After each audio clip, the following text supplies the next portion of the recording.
काफी लोग कहते हैं गुरुजी, आपके जीवन के जो कुछ अनुभव हैं वो हमें बताइए ताकि हमें काम लगे।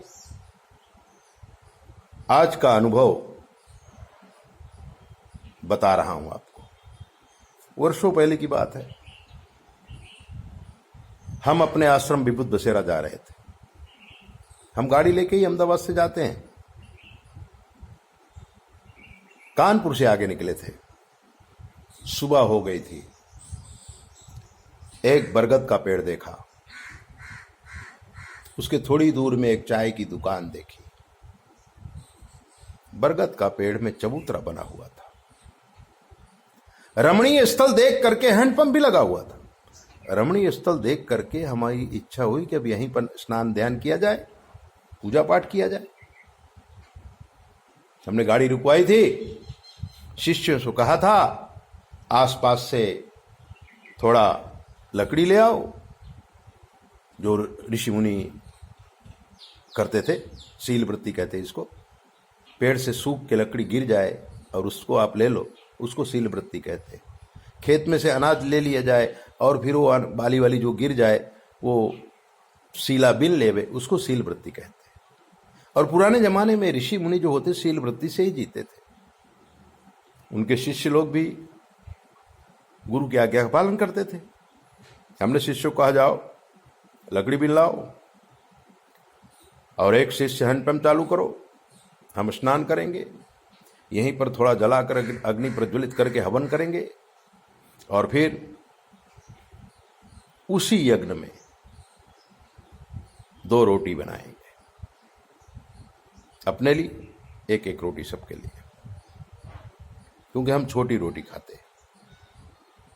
और जो हवन के यज्ञ में रोटी बनाई जाती है अग्नि में, उसको पुड़ो डास कहते हैं। पुड़ो डास कर्मकांड में इसकी भी एक विधि है और उसका पूरा विधान है।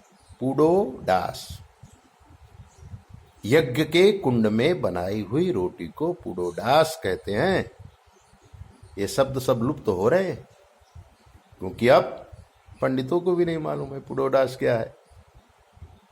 तो मैं आपको ये बता रहा हूं कि लड़के बच्चे हमारे शिष्य लोग लकड़ी लाए, 2 ईंटा रख के हमने उसमें यज्ञ किया। यज्ञ करने के बाद थोड़ा रोटी बनाई, गुड़ घी और अचार हमारे साथ था। पास में चाय की दुकान थी, उससे दूध लेकर उसी में चाय भी बना लिया। बड़े प्रेम से उसको खाया गया। तभी पास में 3-4 झोपड़ी थी, 2-4 खेत के बाद। वहां पर बड़े जोर जोर से लड़ने की आवाज आ रही थी, कुछ गालियां दी जा रही थी। हमने शिष्यों को कहा देखो भाई क्या है। उसने कहा गुरुजी दुनिया है, झगड़ा करती रहती है, अपने को क्या, चलिए अपने चलते हैं विभूत बसेरा, आश्रम में आराम करते हैं, क्योंकि 250 किलोमीटर ही है कानपुर से। विभूत बसेरा बहुत दूर नहीं है, 2-3 बजे तक पहुंच जाते। मैंने कहा नहीं, अब जब झगड़ा हो रहा है और हम यहां पर हैं तो कम से कम देखें तो सही, चलो हम आते हैं। क्या मालूम हमारी इच्छा हो गई। 2 शिष्यों को साथ में लेकर के हम उस घर पर पहुंचे।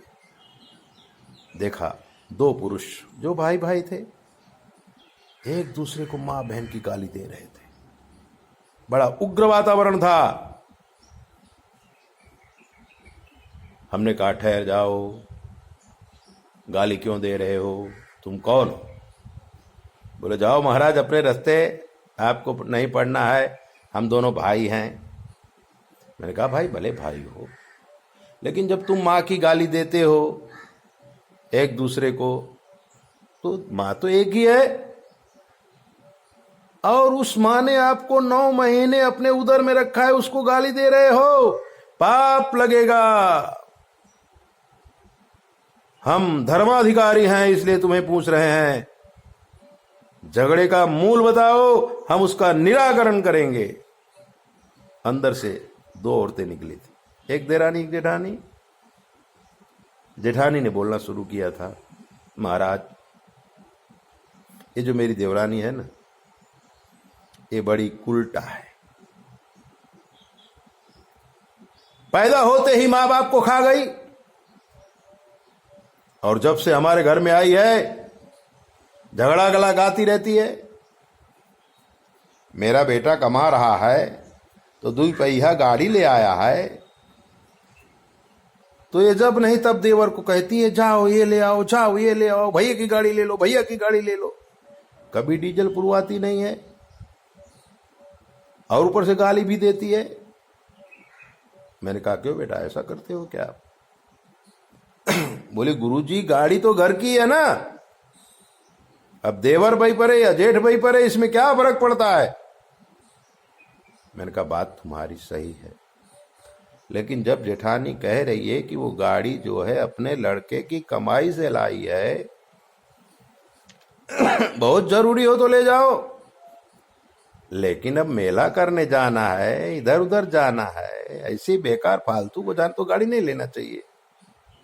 और अगर मान लो गाड़ी ले भी जाओ तो जेठानी की तरह उसकी सेवा भी तो करनी चाहिए, उसका मान सम्मान करना चाहिए। तुम गाली देने लगती है,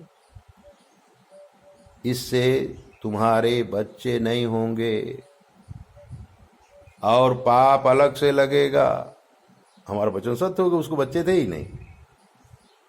तो जेठानी तुरंत बोले गुरुजी 5 साल शादी को हो गए हैं, अभी तक ये एक भी बच्चा नहीं हुआ है।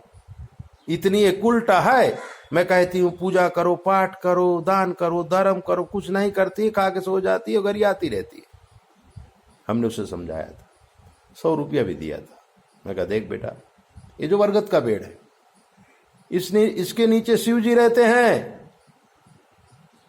तो रोज सुबह नहा धो के बरगद के पेड़ के पास जाया कर, ओम नमः शिवाय, ओम नमः शिवाय, इस मंत्र का जप किया कर,